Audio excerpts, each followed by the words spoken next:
Grand Rising Soul Fam. So today I'm coming on and I'm sharing a message from the Tao Oracle by Ma Deva Padma.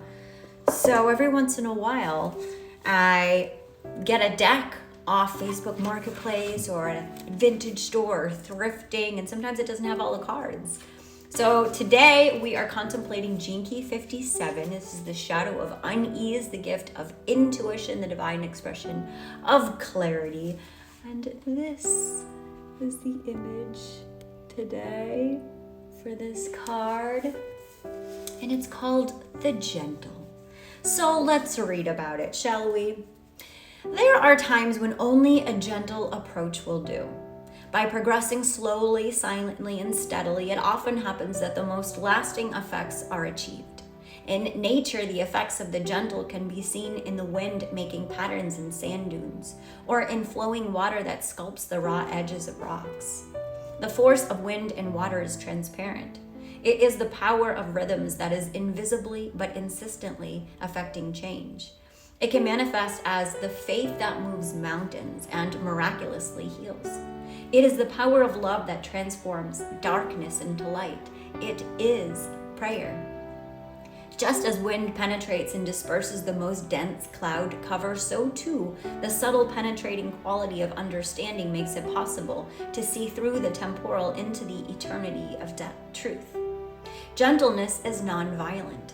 It's the middle way that disperses confusion and disorder and reveals the vast sky of clarity. In order to support its consistent efforts, the gentle remains in the background, happy to be doing its thing without drawing attention to itself or possible interference. It's the way of least resistance that's active and modest at the same time. Gentleness is flexible and free, not burdened by the maintenance cost of keeping a high profile.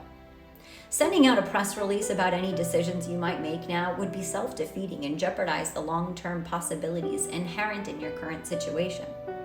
To strive to make your presence felt in an obvious way would be to create a stumbling block out of your own notoriety.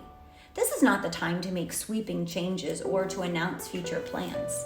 The focus instead should be on adaptability as you tune into the subtle and shifting currents of change. Stay alert.